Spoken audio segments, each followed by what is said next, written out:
नमस्कार दोस्तों।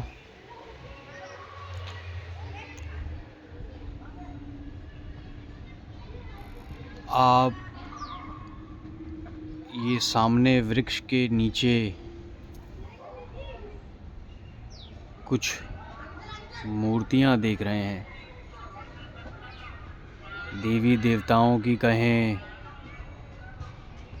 या अंग्रेज़ी में नॉन लिविंग थिंग्स की कहें, या फिर यूं कहूं इमोशनली अटैच्ड होकर के कि ये लिविंग थिंग्स भी हैं। क्योंकि भारत में भावनाओं के साथ खिलवाड़ करना बहुत आम बात है। ये देखिए, जिन्हें हम अपना सब कुछ मानते हैं, जिनके सामने हम अपनी जीवन की समस्याओं को बयां करते हैं, हमारे पिताजी की मृत्यु होने वाली है, बालक अस्पताल में भर्ती है, माता जो हैं उनका स्वास्थ्य ठीक नहीं है, बालक का एडमिशन दाखिला नहीं हो पा रहा है, एनआईटी में जाना है, आईआईटी में जाना है, आईआईएम में जाना है, एम्स में जाना है, नीट क्लियर करना है, नाना प्रकार की इच्छाएं जो हैं वो हम इनके सामने व्यक्त करते हैं। ज़रा ध्यान से देखिए, ये हैं विघ्नहर्ता। कहते हैं कि ये विघ्न को हरते हैं। इनका विघ्न कौन हरेगा, ये एक सवाल है जी। थोड़ा आगे बढ़िए तो आप देखेंगे आदि योगी लक्ष्मी जी, सरस्वती जी, नारायण जी, मतलब समस्त देवी और देवता हिंदू धर्म के इस वृक्ष के नीचे विराजमान हैं। ये देखिए, स्वर्ग से भी बेहतर जगह है ये, जहां पर नर्क से भी बदतर जीवन जीने वाले मनुष्यों ने इन्हें स्थान दिया है। थोड़ा आपको आसपास का दृश्य दिखाता हूं मैं। ये देखिए आप, कितना बढ़िया लैंड है, इसकी development, exterior designing, interior designing है जी। और जिस एंटीलिया में ये लोग रहते हैं, ये हमारे, मैं आगे कुछ कहना सही नहीं समझ रहा हूँ, ये हमारे अपने अपने हिसाब से बटे हुए हैं। मैं अगर अपनी व्यक्तिगत बात करूं तो वो सही नहीं होगा, इसीलिए हम सामूहिक दृष्टि से बात कर रहे हैं। ये हमारे मनुष्यों द्वारा निर्मित किए गए देवी देवता इस एंटीलिया के नीचे हैं। ये देखिए कितना बड़ा है, देख रहे हैं आप। इस प्रॉपर्टी को बनने में नेचर ने कम से कम 8-10 साल अपना एफर्ट डाला। अब कुछ महानुभाव जो इन्हें क्रय करके लाए, भगवान को खरीद के ले आए, उनका धन गया होगा इसमें।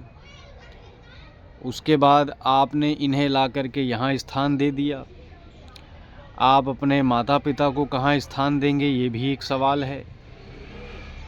जिन्होंने इनको यहाँ स्थान दिया, उनके बच्चे उन्हें कहाँ स्थान देंगे, वो भी एक सवाल है।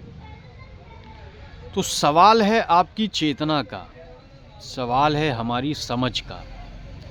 सवाल ये हिंदू, मुसलमान, सिख, ईसाई, बौद्ध, जैन, काला गोरा आदमी औरत का नहीं है, सवाल है विवेक का, जो सही और गलत के बीच में खड़ा है। एक तरफ उसे पता है कि सही नाम की चीज़ है, तो दूसरी तरफ उसी विवेक को पता है गलत नाम की भी चीज़ कुछ है।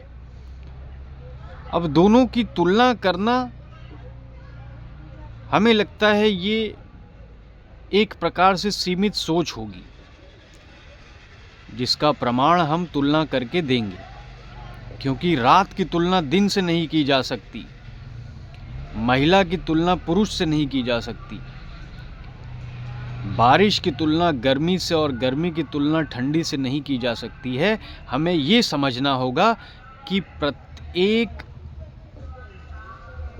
दिखने वाली चीज़ों का, जीवों का, मटेरियल का अपना एक अस्तित्व होता है, एक रूप होता है, एक आकार होता है, उनकी अपनी एक अहमियत होती है। खैर, इनकी अहमियत आपने देखा है और आज ये आपके सामने इस वृक्ष के नीचे विराजमान है। सनातनियों से और हिंदू धर्म के सभी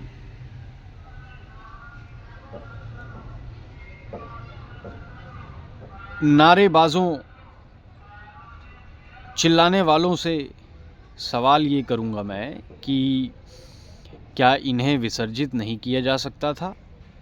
क्या इन्हें प्रेम पूर्वक, भाव पूर्वक मिट्टी से बनी मूर्ति को मिट्टी में नहीं अर्पित किया जा सकता था? यहाँ रख करके हमने क्या दिखाया, क्या प्रमाण दिया?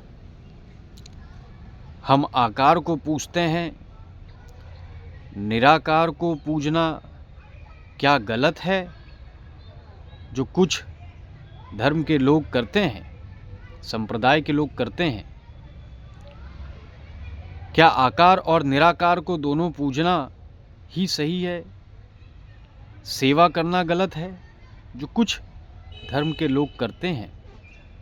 आज भी आप उस जगह जाएंगे जहाँ पर ये लोग जो सेवा करते हैं वो आपको दिखेंगे। 24 घंटे दिन रात भोजन लंगर लगा करके नानक जी के संदेश को एक ओमकार, एक ओम का आकार जो निराकार है, उसी का आकार है, उसी ने अपना आकार बनाया और अंततः वो निराकार में समाया। सवाल है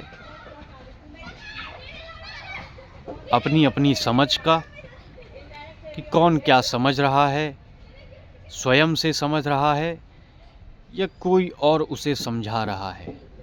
कोई और अगर समझा रहा है तो आप वही समझ पाएंगे, हम वही समझ पाएंगे जो हमें समझाया जा रहा है।